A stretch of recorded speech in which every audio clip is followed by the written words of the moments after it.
I have a very specific read of Rob Zombie's Halloween, and I'm going to try to make sense of this for you, of my specific read on the movie. I've been thinking about this a lot since I watched the movie in full for the first time watching it all the way through since I saw it in theaters in 2007. And spoiler alert, for Rob Zombie's Halloween 2007, I'm going to go through the whole thing.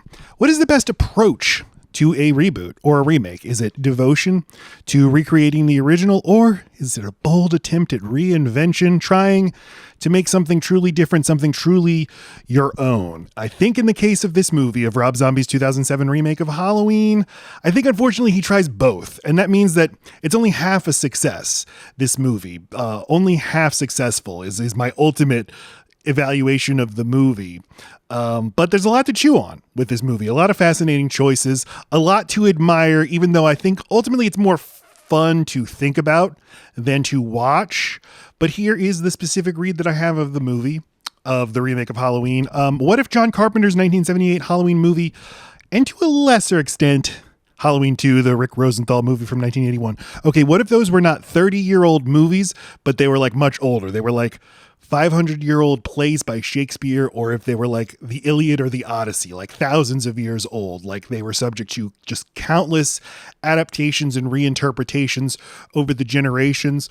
Let's take the Odyssey, for example. Next summer, we're getting Christopher Nolan's version of the Odyssey, and like every adaptation of the Odyssey or any adaptation of anything, it's going to be about way more than the original text. It's going to be about way more than just the world of ancient Greece. It's going to be saying something about our world today. What that will be remains to be seen. But, you know, like there's countless adaptations and reinterpretations of the Odyssey. You can put Odysseus in modern day Ireland. What would that be like? Or there are feminist readings of the Odyssey where the whole story is told from Penelope's perspective, the wife that Odysseus leads. And it asks the very obvious question, what if she actually doesn't want her husband to come back after being away for 20 years?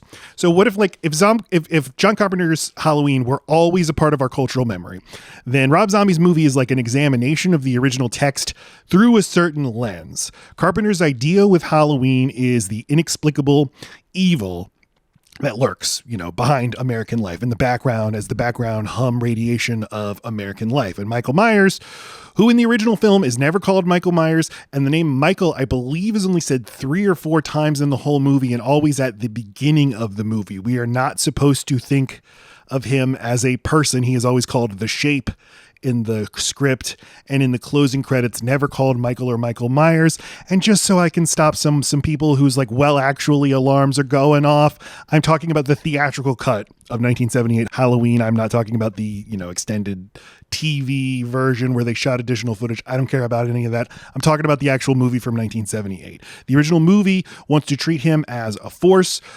incarnation of pure malevolent evil. It wants Dr. Loomis to be correct when he says, evil, the devil's eyes. It's on his side, and it wants to scare people who have kids with the idea that, like, your kid, you can be raising your kid in like a perfect, idyllic, middle-class, intact family American home, and he could just suddenly snap and turn into evil. And then in the future, he could return, lurk in the background as a threat to this beautiful suburb you live in. And whether John Carpenter and Deborah Hill were thinking about this or not, this was present in American life. In 1978, in the late 70s, the American dream was already in decline. The prosperity of the middle of the century for American life that was given to a certain kind of American, it was in the decline, but the decline was not evenly distributed. The middle class people who are the subject of most Halloween movies, they were beginning their long and drawn out downturn that continues to this day, where every generation of middle-class families is going to be worse off materially than the generation that came before.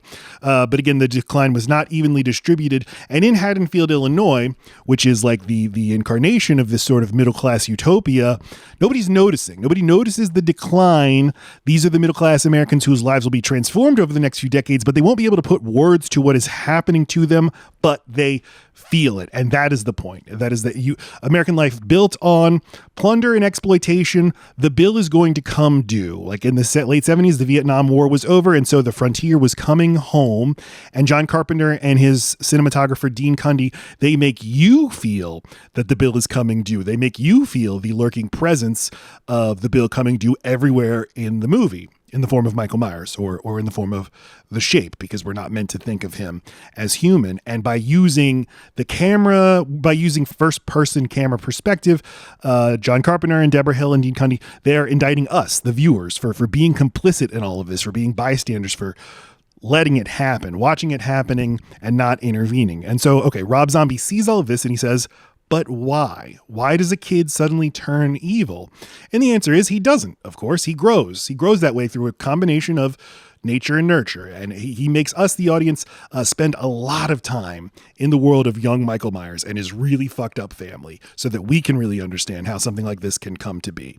We did an episode of Load Bearing Themes earlier this year about The Devil's Rejects, the film that Zombie made before making Halloween, and it too is examining a demented family in the backdrop of deteriorating and violent America. And this, I think, is the through line that connects these two movies, that connects Devil's Rejects to Halloween. And then I think, the violence that underpins American life and ordinary family life in America. And it will move forward into his movies, Lords of Salem, where like the very land that we live on in America, it's cursed because it was stolen, and we stole it from the people who were here before, and we never properly paid the bill. And again, I think these movies are all about the bill is coming due. The family in The Devil's Rejects, it revels in the violence and the depravity that they live in. But in the Myers family of Halloween, they're a little more grounded than the family from Devil's Rejects, but they're still abrasive and they're a little bit silly. We have the abusive and despicable stepfather Ronnie, played by the great William Forsythe. And I'm sure Rob Zombie he just typed the word scumbag into his script, and then he heard a knock on the door from his friend Bill, and he's like, "Hey Rob, heard you called? You need a scumbag?" Because just one of cinema's great sleazoids. But unclear exactly when Ronnie joined the family as this stepfather, because we have the matriarch Deborah, presumably named after Deborah Hill, played by Sherry Moon Zombie. And she's a mom. She's trying her best. She's struggling to keep up, and she is a little aloof, as any of us would be, because she is pulled in a million different directions. She works a job as a stripper. She's not exactly able to protect her children from the abuses of her husband, or of Ronnie. I don't know if he's a husband or a boyfriend. They call him the stepfather, but the deteriorating conditions of American life have led her to this arrangement. She needs to be able to support her kids some way, and so circumstances have led her to end up being married to this piece of shit.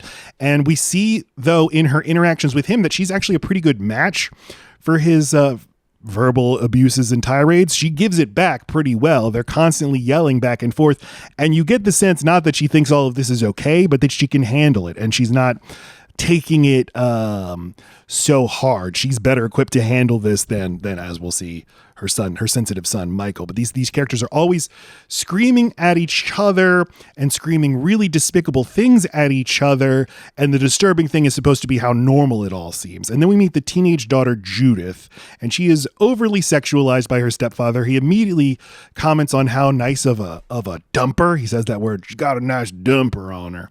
And then she plays into that characterization by behaving overly sexually in front of her family. It's a defense mechanism. She is more capable than her younger brother of surviving in an environment like this. Young Michael, he is weird. He is sensitive. He is already killing his pet gerbils when the movie begins.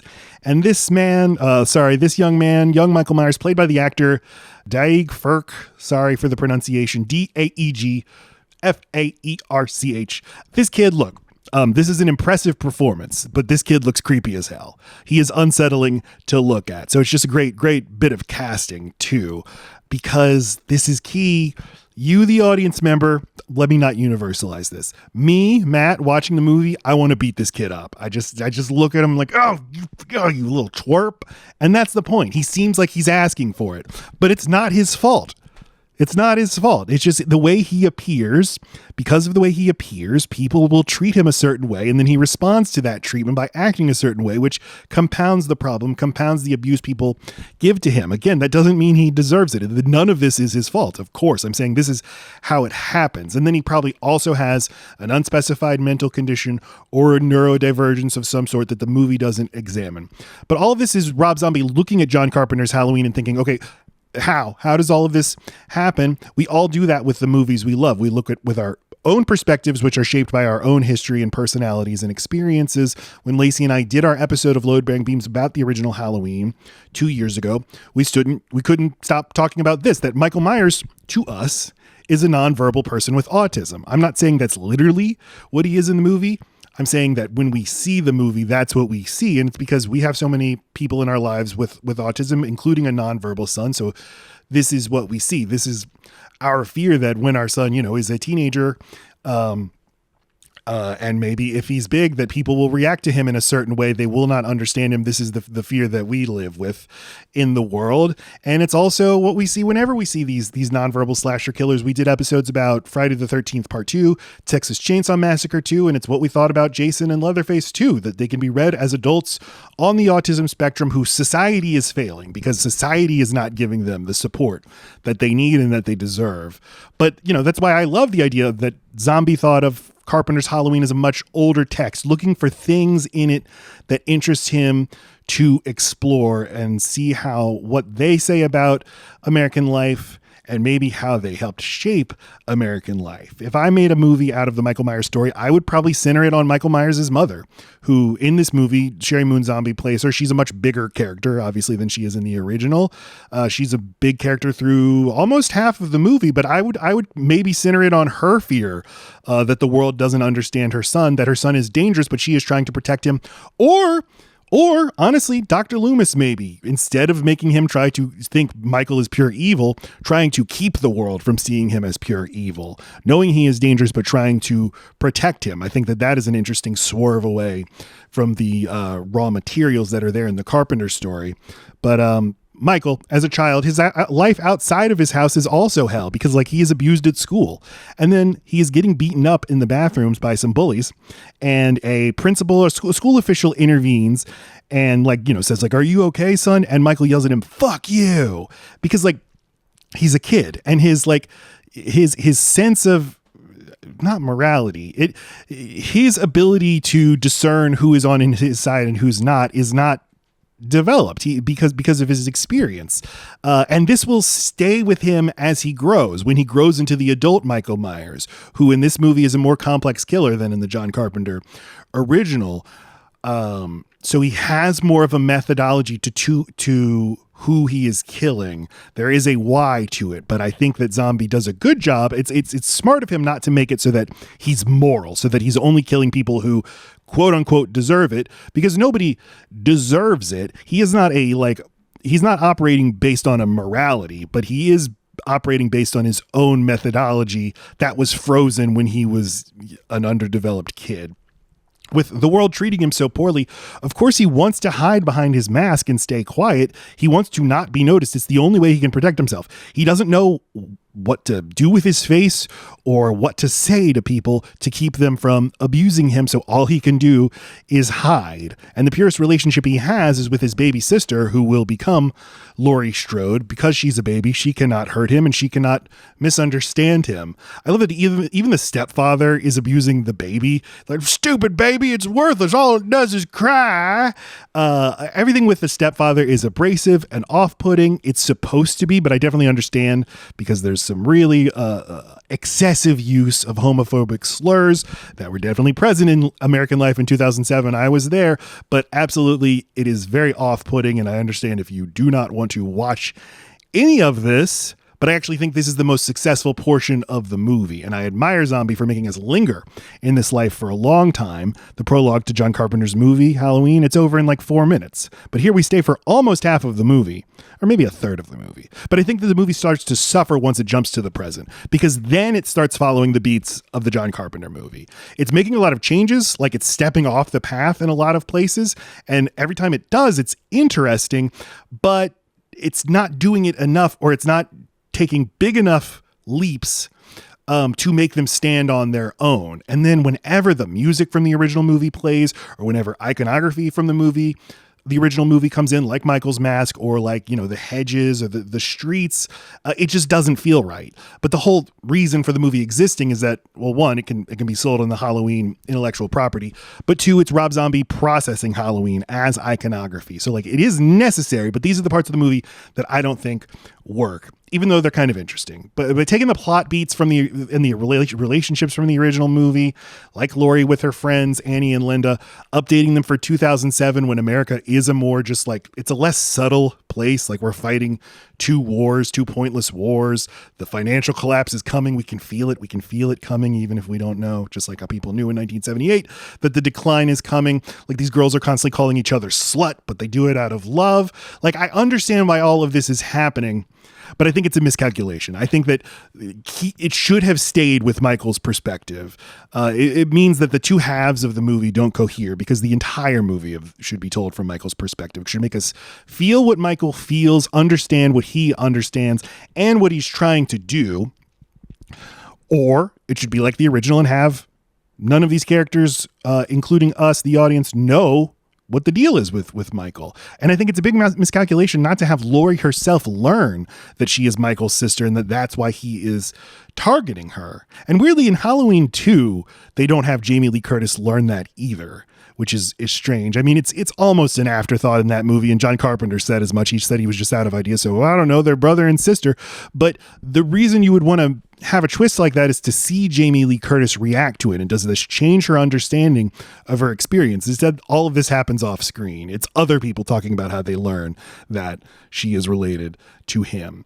But you know, it's a Rob Zombie movie, so it's extremely violent, unlike the Carpenter movie. I have no problem with that. Like, you're doing your own movie, make it your own. Do your own thing. You love violence, you love gore. Hey, I love violence and gore. Put your own spin on it, Rob Zombie. And my very favorite thing about Rob Zombie is that he loves horror movie history, and he brings in horror movie legends like Ken Foray from Dawn of the Dead, like Dee Wallace from The Hills Have Eyes and Cujo and The Howling, Bill Moseley from Texas Chainsaw Massacre 2. These are all people who are like part of his repertory players. They appear in lots of his movies. I love that. He wants to work with these guys over and over again because he both loves horror as a genre, but also understands it is made by people. And I said this on our Devil's Rejects episode. It doesn't just materialize into the universe. It is made by people. And in many cases, these people are still around and would like to work. So hire them for their movies. That's what I really like about what Rob Zombie does. I don't necessarily think he's reveling in the violence and the nudity, but he doesn't shy away from it. He wants us to feel it and experience it and be made uncomfortable by it, especially with Danielle Hunter, who plays Annie in this movie, is nude for a lot of the movie. And Danielle Harris is the same actress who, as a little girl, played Jamie, the lead, the hero of Halloween's 4 and 5. So the audience has a pre-existing relationship with this actress that is based in her being a little girl. But now we're seeing her as a teenager. In the movie, she's a teenager. In reality, the actress was 30 years old, but she's naked for a lot of the movie. And then she dies with her boobs out, having been stabbed all over the chest in the arms of her father. There's a lot going on with all of this, and Rob Zombie wants to make us feel all of it. Ultimately, I just don't think it's a successful movie, even though I admire so much of the ambition and the craft. And I see Zombie having grown as a filmmaker in the 2 years since he made Devil's Reject, just at the nuts and bolts of putting together a movie. The camera work is not as frenetic and all over the place as it was with Devil's Reject. But I think that its script just makes too many bad decisions. And maybe it would have been more interesting to see him do something like In a Violent Nature, which to me reads as an unofficial Friday the 13th sequel, but told from Jason's perspective. Also a commentary on Friday the 13th, but different enough where it stands completely on its own. And it would have been interesting to see Rob Zombie try to do that with Michael Myers' story. But of course, Zombie wanted to work in the sandbox of Halloween, and the studio wanted him to work in that sandbox because, you know, the finger thing means the money. Honestly, though, even though I like David Gordon Green's 2018 Halloween movie more than this, I think Zombie's movie is the more interesting movie and the more essential movie. It's the movie I would, bring to a desert island, probably. Anyway, let me know what you think of Rob Zombie's Halloween, because people love this movie. There are people who love this movie, and then there are people who despise this movie. And I'd like to hear wherever you fall. Tell me why. Tell me what you like. Tell me what you remember.